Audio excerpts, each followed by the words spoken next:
for Monday, May 5th, 2025. I'm Leslie Ann Johnson. In the headlines, close to 40 Grenadians receive land titles under Land Tenure Regularization Program, and U.S. Navy ship to conduct medical mission early next month.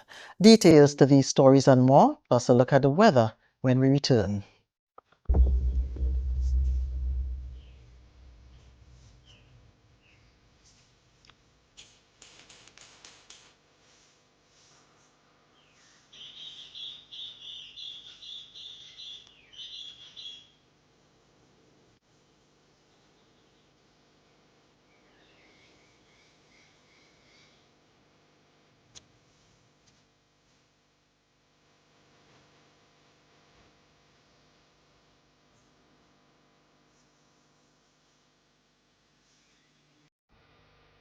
The journey of 1,000 miles begins with but a step. So the journey of a year begins with but a sec. 1 second is the difference between old and new. The difference between what you have done and what you have to do. 1 second is the difference between who you were and who you are going to be. The difference between a year of expectations and a year of memories. Awaiting you is a year of opportunities and new moves.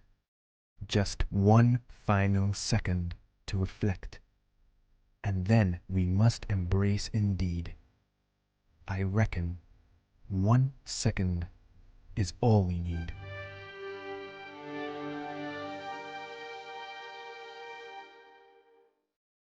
Welcome back. The government of Grenada has taken a significant step to transform land tenure and empower citizens through the distribution of land titles under the Land Tenure Regularization Program, which was launched in May 2024. 39 Grenadians recently received land title agreements during a ceremony at the Kirani James Athletic Stadium. This initiative is designed to provide a legal pathway to land ownership for individuals who have occupied Crown land for more than 10 years and who meet the necessary requirements. Details in this report by Karima Lewis. 39 individuals are now official landowners following the first formal handover of deeds under the government's Land Tenure Regularization Program. The milestone event took place on Wednesday and was marked by the presentation of land titles to beneficiaries by Prime Minister Honorable Deacon Mitchell, Minister of Agriculture, Lands and Forestry Honorable Lennox Andrews, and several other cabinet ministers. The program, launched in May 2024, was designed to bring long-awaited regularization to persons residing on Crown lands for decades. It is part of the government's broader effort to improve land security and empower citizens with legal ownership, allowing them access to economic opportunities such as financing and home development. Prime Minister Honorable Deacon Mitchell highlighted the transformational impact of securing legal ownership of land in Grenada. We don't have universal land ownership anywhere in the world. And so getting and being in a place where you can own your property, your land, your little piece of Grenada, as the Attorney General says, is something special, and it is something that should not be taken for granted. There are countries in the Caribbean that are being recolonized. There are Dutch islands where they are sending back more Dutch people from Holland, and they are selling the land to them than the persons who've been living in some of these Dutch islands for a long time. So this is not just about economic empowerment. It is also about making sure that we understand as a people that if you don't own your land and you don't empower your citizens to own your land, you are running the risk that your citizens are going to start going backward rather than forward.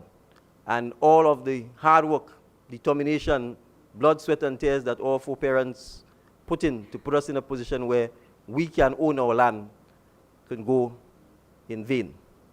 So I want us to appreciate that when this administration says we will regularize land ownership, it is not that we want to encourage squatting. We don't. What we want to encourage is to ensure that our citizens get the legal, recognizable, transferable right to a piece of Grenada, Carriacou, and Petit Martinique. Beneficiaries from communities including River Road, Tempe, Manrush, and Lackalome received their documents during the ceremony.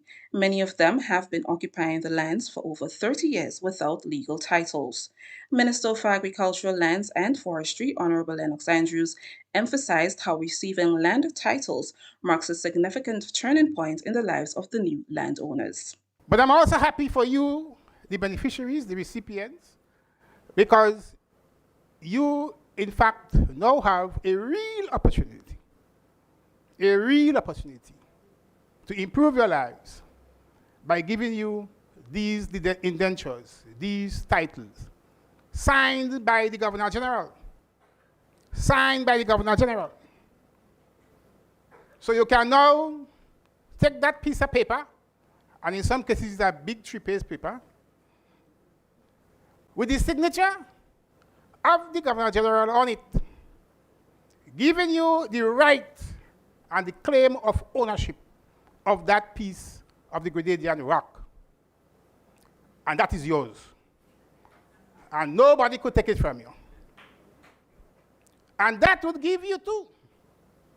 It will give you a sense of individual achievement. It will give you a sense of individual pride. It will make you feel good about yourself. And that's the value, that's the real value, I would say, of providing you with that piece, or with that indenture, that piece of rock of Grenada. So far, more than 10,000 records have been digitized and field surveys have been completed for over 1,200 lots. Legal documents are being processed by a pool of private attorneys engaged in the initiative. With Phase 1 nearing completion, the ministry has already begun identifying and verifying new applicants under Phase 2. Attorney General and the Minister for Legal Affairs, Senator Claudia Joseph, told recipients that the handover of land titles goes beyond ownership. It represents an opportunity to uplift their standard of living and to create a better future for their children. This program gives you ownership that you can then use to create wealth for yourselves and your families, to leverage in order to improve many of the homes that already sit on these lands, and to leave for the next generation something on which they can build a better life on. This ownership we will give you would for some enable you to mortgage that property, to educate your children, so that for some, this rock, this little piece of the rock that we are giving you, will enable you to have a first son, daughter, grandson, or granddaughter entering university and helping to pay for the cost of such tuition. The Land Tenure Regularization Program is expected to address over 4,000 cases and forms a major part of the government's land reform agenda aimed at strengthening communities and securing the future of thousands of Grenadians. Karima Lewis, Public Relations Officer, Ministry of Agriculture, Lands and Forestry. Grenadians in need of general, pediatric, plastic and cataract surgery will soon benefit from these services on the U.S. naval or hospital ship, the U.S. Comfort. The ship will conduct a medical mission to Grenada from June 10th to 14th. The humanitarian and civic assistance mission, which is led by the U.S. Navy, is designed to provide direct medical care to countries in the region. Continuing Promise, whose last engagement in Grenada was in 2023, will provide support in healthcare, community engagements, and women's peace and security. Dr. Taisha Donnell, Director of Medical Services, says as part of the mission, a health fair will be held at the National Stadium between June 10th to 14th. With the ship in harbour, surgical procedures will also be undertaken. The areas that will be covered would be pediatric surgery, general surgery, plastic surgery, and cataract surgeries. So these are the 4 areas that will be covered. Persons would be able to access this care on the Comfort ship, and surgeries would be performed by the team who would be on that ship. Now, how do you access the care? Now, the care can be accessed through our existing system. So persons who have interest in receiving care or any of these surgical interventions can attend their district clinics, and they would be seen by their district doctors, would have their assessment conducted and pre-op checks. We would now compile a full list, which would have a second round of testing and assessments by the team from the ship. And they will now make a determination of how many cases that can be done during that time period.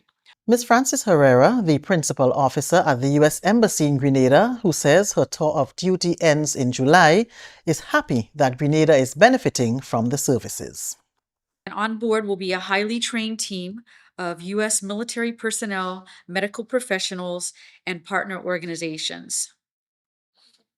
And what does this mean for Grenada? This mission represents more than just the medical care. It's about people helping people, sharing expertise, resources, and goodwill.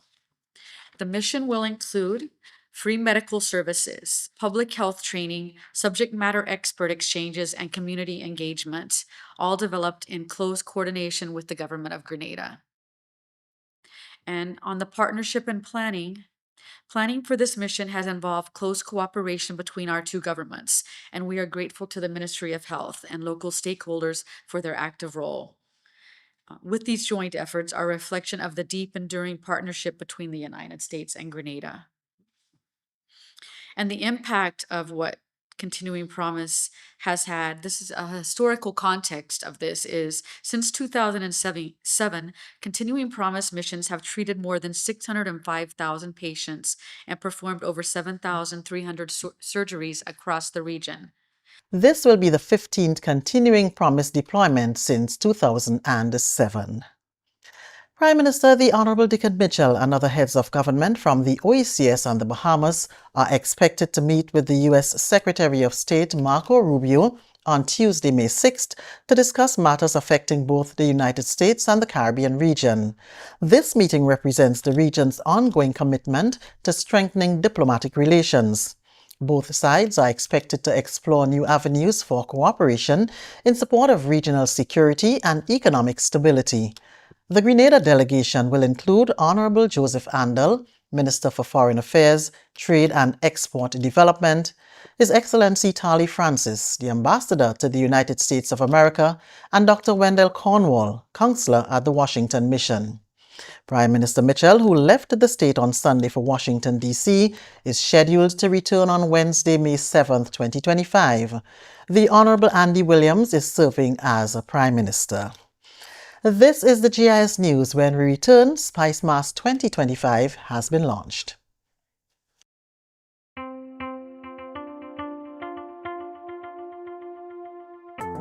Vegetation management at Grenada is one of our key components of our preventative maintenance program. So we do the majority of our tree trimming or vegetation management before the hurricane season. From our experiences with Hurricane Beryl and Hurricane Ivan, the major damage we suffered to our network was a result of trees falling onto our lines and damaging our infrastructure. So it's important to have that adequate clearance from the power lines, so it will increase our reliability in terms of the safety to our customers. That's very important. We don't want the public getting too close to our power lines. Additionally, to prevent wildfires, we do our patrol and inspections of our lines where we identify trees that are too close to the lines in terms of height or width. We need at least a 10-foot clearance, and we identify trees that are too tall, and if they fall to the lines can cause outages and fires. We use external contractors for the majority of the tree trimming. We also use our in-house linemen if the lines are too close to the power lines, and we need the use of the bucket trucks. Sometimes, based on the closeness, we have to take outages. So as the public, we need your help in giving permission to cut the trees on your property. And if you notice any trees that are too close to to the power lines, you can always call us at Grenlec to come in and safely remove them.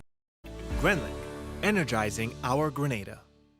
Many of us take our health and well-being seriously. We exercise, we eat right, we try hard. Sometimes we give up, but we can't give up on the health of land and the seas that sustain us. We must reduce the amount of plastic weight we generate individually. A person can generate up to 70 times their weight in waste. That's over 10,000 pounds of plastic over a lifetime. Now multiply that by the country's population. Without reuse, repurposing, or recycling, each OECS island will generate more than 1 billion pounds of plastic waste over a lifetime. This can't be our legacy. Separate plastic waste for transport to a facility that reuses, repurposes, or recycles. Recycle OECS. Green actions, blue oceans. The journey of 1,000 miles begins with but a step. So the journey of a year begins with but a sec. 1 second is the difference between old and new. The difference between what you have done and what you have to do. 1 second is the difference between who you were and who you are going to be. The difference between a year of expectations and a year of memories. Awaiting you is a year of opportunities and new moves. Just one final second to reflect. And then we must embrace indeed. I reckon 1 second is all we need.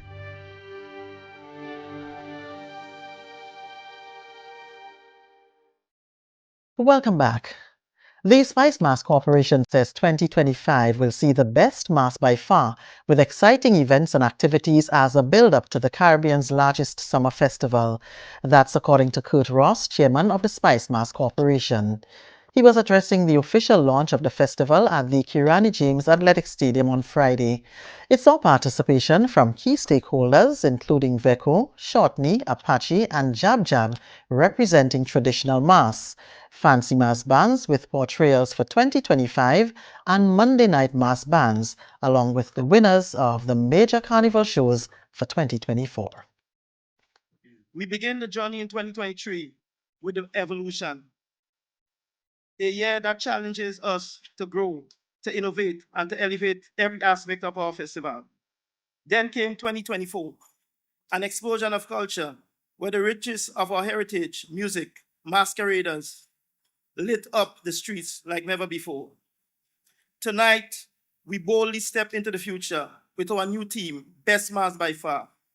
This is more than a slogan, it's a promise to deliver the highest standard of mass, music, and movements, to raise the bar and showcase to the world why Grenada is not just a carnival destination, but the carnival experience.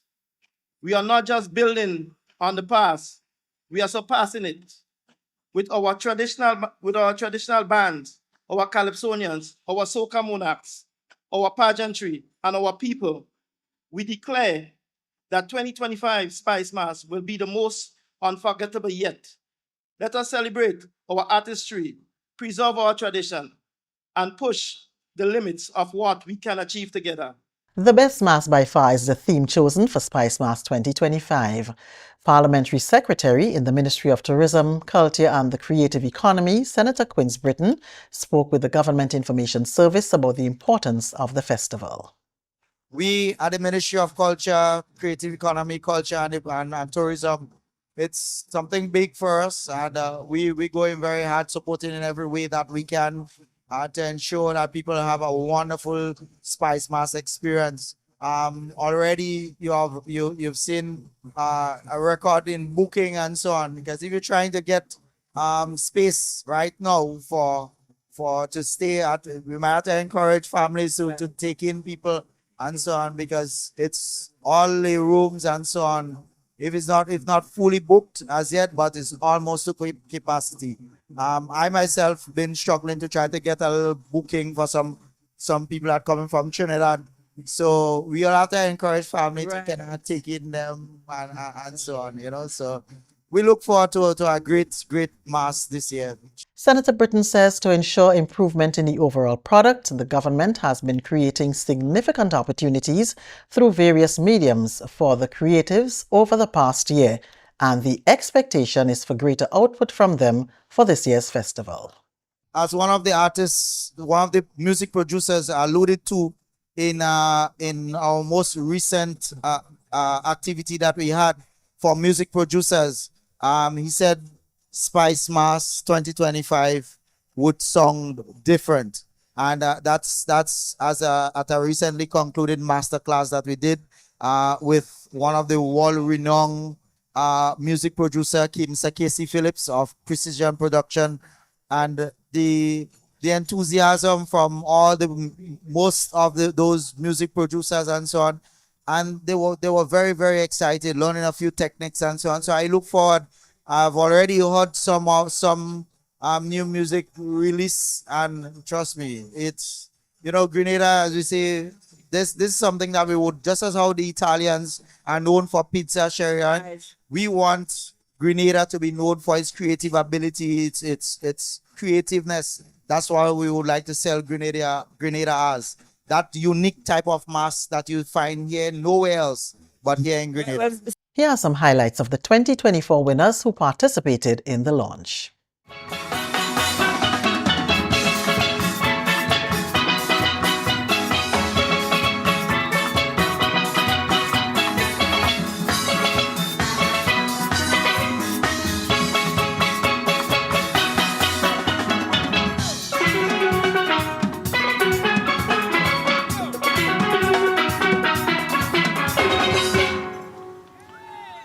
I see the priest when can and when the bishop talk, he don't care.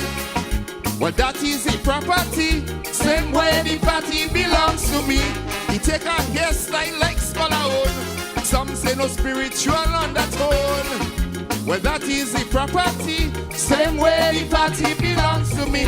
Everybody, 1, 2, everybody know what it is. I see you have a Johnny Dolly, and when they come to us, we don't sing the thing that we favor.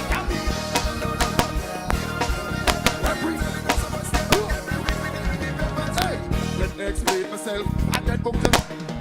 And now, everybody, tell you. What's happening now on the place? Everybody has to go down. Come from the island, yeah. You see where I come from, yeah. Known as the Spice Island, somewhere your vacation. I'm supposed to call you my home.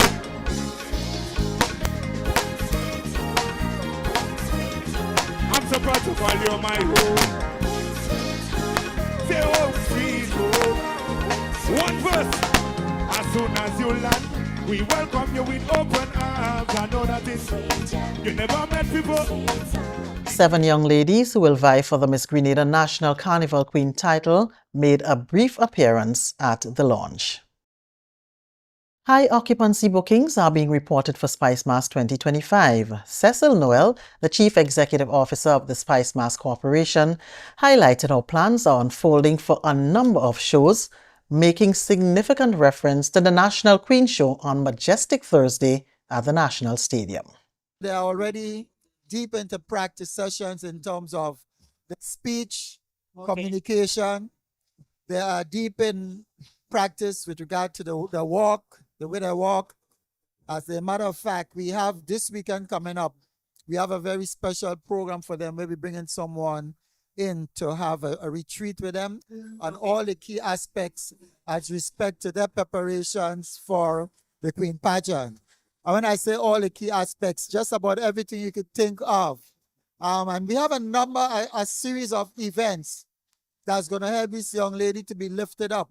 And I use the term lifted up deliberately because at the end of it all, when the pageant is over on Thursday, the 7th, all of these young ladies will be better off, I would say, than the way they came in. Noel also used the opportunity to speak on the adherence to rules, regulations, and licensing fees.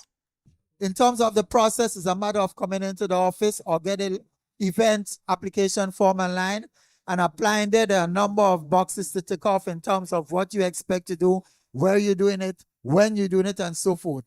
And basically what the fees speak to, what we would charge, it's based on the attendance, the number of people that's expected to attend the event. And I say expected because this happened prior to the event taking place.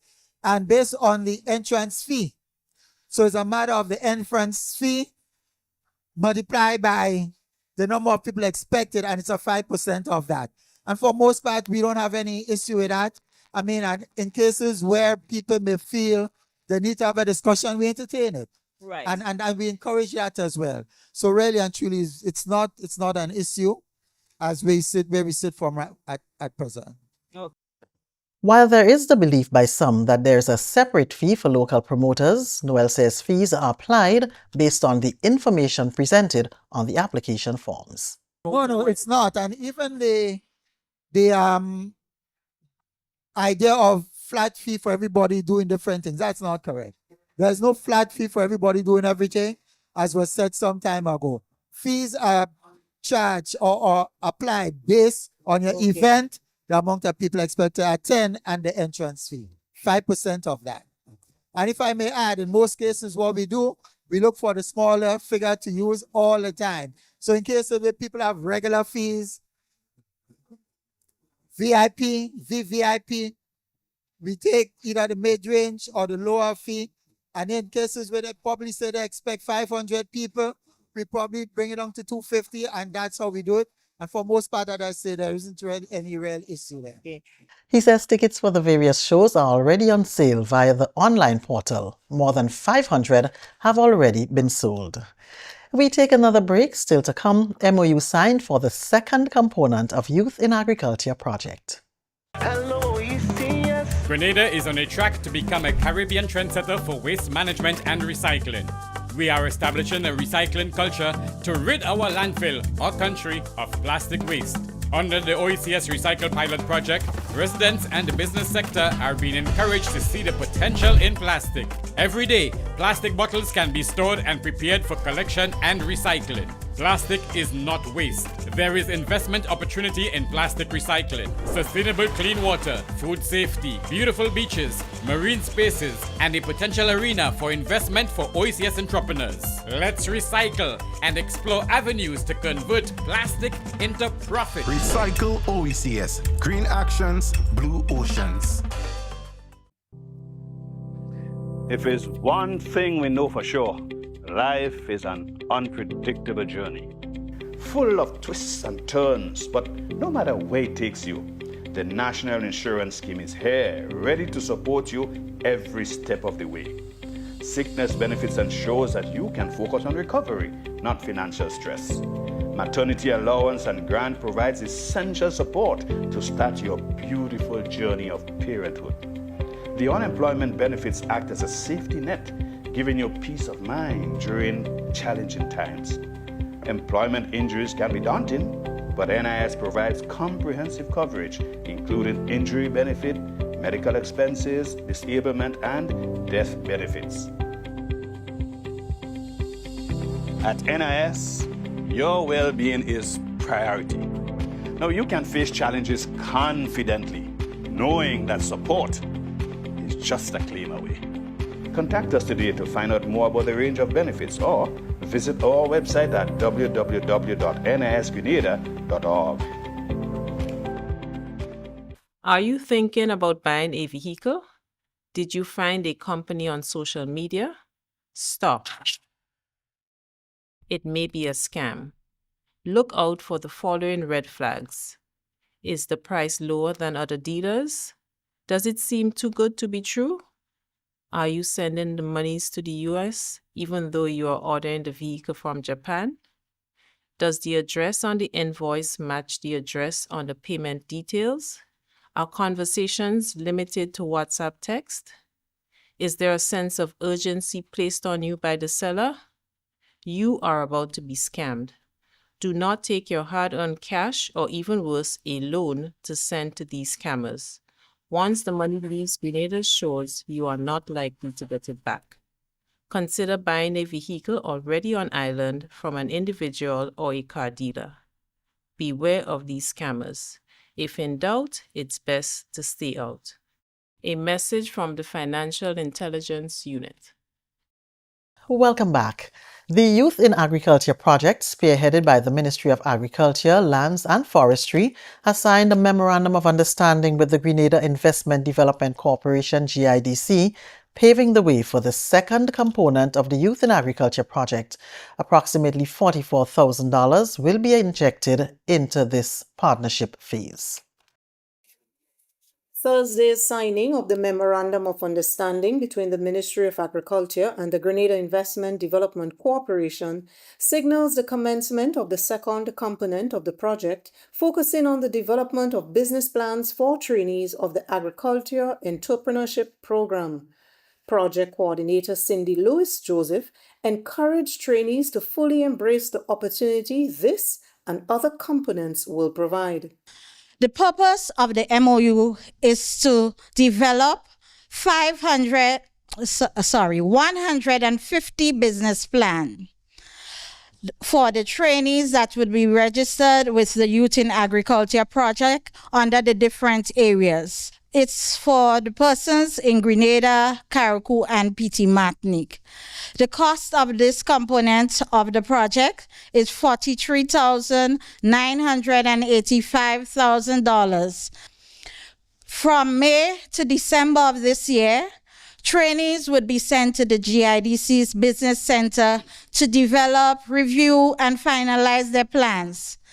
These plans will then be used to access loans and grants under the project, and these plans will also be used for future where they can access funding from any major institution. Component 1 of the project focused on crop production, livestock, and agro-processing, facilitated through the National Training Agency. PS Isaac Bagwan highlighted efforts by the Ministry of Agriculture to have more young persons engaged in driving the development of the agriculture sector. The opportunities are there. It is for you to grab. You have to be innovative. You have to be creative. And I'm happy that you are taking that step. The ministry, as I've said, would be providing the kind of support so that you could move ahead. And already we are start thinking to another component of this project, to get another cohort of persons that would be able to enter at either similar or different stage so that we could continue to enhance the value of what you're doing. So yes, we understand last year was a difficult year with, first of all, the initial dry period and thereafter the hurricane. But there is no reason why we should be selling a pound of banana, green banana for $7 and $8 currently. We need to be able to bring that down and make it much more affordable. The sweet potato as a staple crop, again, I'm seeing it selling for $8 to $10 a pound. I'm sure we could bring down that cost. The business training component of the Youth in Agriculture program will run from May to December. The Grenada Investment Development Corporation is indeed pleased to be part of this project geared towards boosting agricultural production from both existing and new farms on island. This year marks GIDC's 40 years of existence. Our overall strategic goal is to promote local and foreign investments, facilitate and strengthen entrepreneurial development within the growth sectors of Grenada's economy. One such growth sector is agriculture and by extension agribusiness. We are cognizant that this project aims to promote commercial agriculture for individuals aged 15 to 35. We strongly believe that entrepreneurship is an engine of growth, that entrepreneurship plays a critical role in the development of strong economies. Trainees had the opportunity to express their gratitude. As we embarked on this journey from the beginning, there are a lot of things that, no matter we are in agriculture, we did not understand. A lot of things that we did not know. And the business plan was one of them. It was very challenging to put together. And As we went through things, and as Miss Cindy and others in the program, they helped us tremendously. And now I'm very sure a lot of the persons in the program can confidently put together a business plan together without any problems. So this signing here today is something that is very important to us. It shows that we are being cared about, the persons in agriculture are not being overlooked, and we have a bright future. So thank you, everybody. Through this initiative today, coming from the Ministry of Agriculture, partnering with the GIDC, it shows that we have a future. And I'm hoping that with that future comes the investment.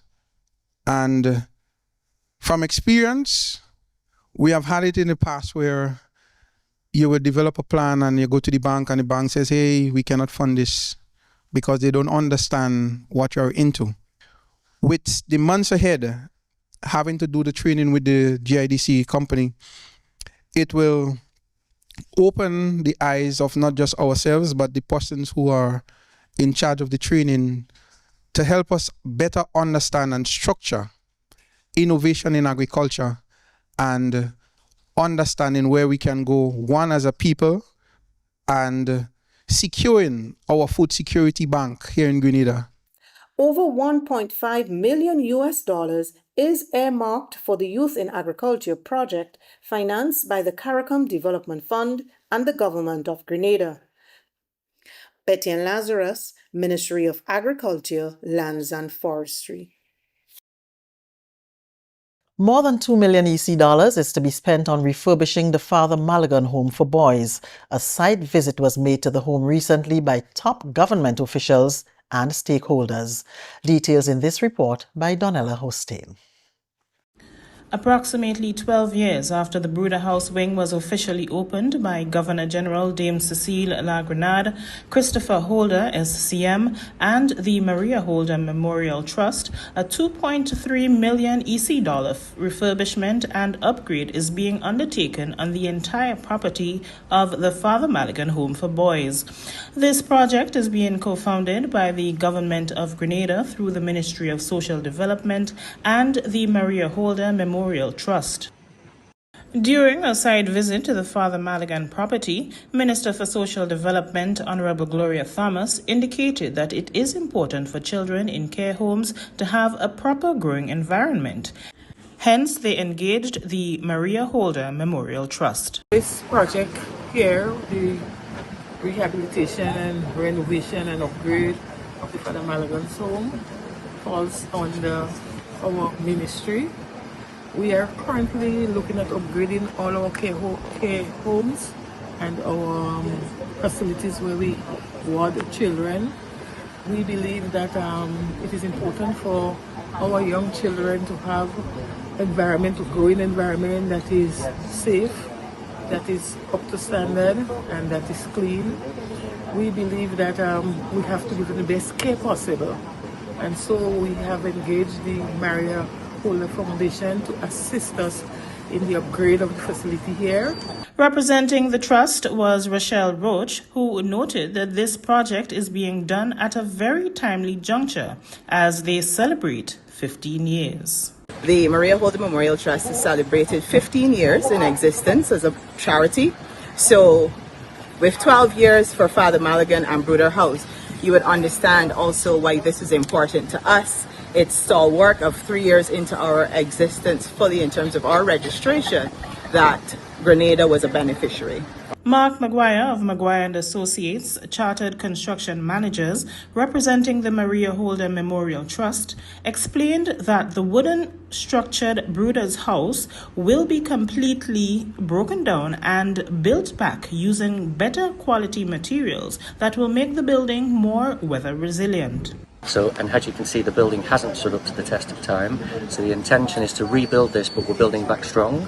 So we're back with reinforced concrete structure, block work, roof straps, strengthening, So effectively, it should be more resilient to damage and it should be more resilient to the elements. Leslie Barry, CEO at Barry's Engineering, also shared some remarks. The main aim here is to make the building a bit more resistant to, to some of the natural disasters that we are accustomed to in the region. Principally, hurricanes. We'd have employed, a lot of the best practices in construction. Ensuring that, the building is up to code. Representing the Father Malagan Home for Boys was Supervisor Adrian Harford, who said both staff and residents are excited about this project. The contract was officially signed and handed over, and work is carded to commence on May 12, 2025. Reporting for the Child Protection Authority, I am Donella Hosten. And now for the weather forecast, valid for tonight into tomorrow morning at 6 o'clock. The weather is expected to be generally fair and slightly hazy. Winds easterly to southeasterly at 10 to 20 miles per hour, becoming variable to calm at times. Seas are slight to moderate with waves of 3 to 5 feet in open water. There are no marine advisories. Sunrise tomorrow at 5:45 a.m. And that's the GIS News. I'm Leslie Ann Johnson.